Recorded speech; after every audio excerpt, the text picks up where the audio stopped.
My name is John Kelly at the Kelly Law Team. I want to talk to you today about brain injuries and how hospitals typically treat them. We actually do a lot of brain injury cases here at the Kelly Law Team. We see them more and more. And one of the patterns that we've noticed, something that we see that can kind of help our clients along the path of recovery, is that there's only a limited amount that the hospital can do on the first visit. So a scenario of an auto accident, people get taken directly to the hospital. They go through a bunch of tests, and oftentimes there's findings of all sorts of injuries. And one of those things can be symptoms of a concussion.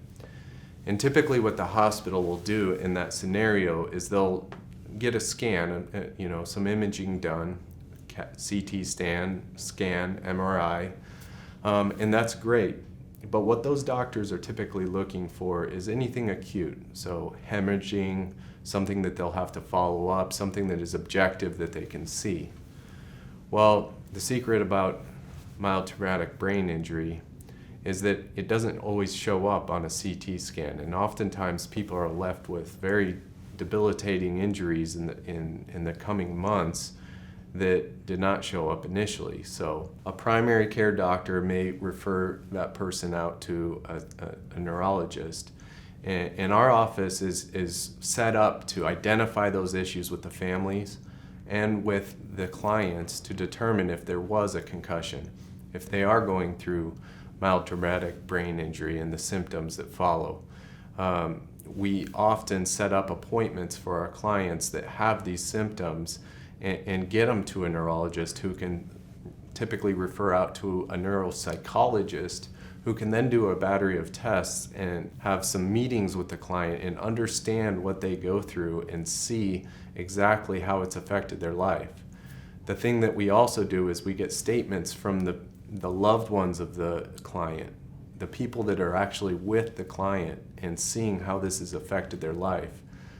We like to get written statements and submit those along with our records of the neurologist. We've had some recent phenomenal results doing just this. Adjusters, attorneys on the other end from the insurance company, they understand traumatic brain injury, but they're not going to put money on the table unless they understand that there's been some objective findings from a neuropsychologist, statements about how the life has been affected, and these are the kind of tools that we use to make sure that our clients are getting full justice for their claims. If you're going through mild traumatic brain injury, or if you have a friend that is going through an accident and has some of these symptoms, please, we have other videos that we do, several videos online that you can check out. Otherwise, you could call us here. We're always happy to walk you through your specific scenario. You can call us here at Kelly Law Team at 602-283-4122.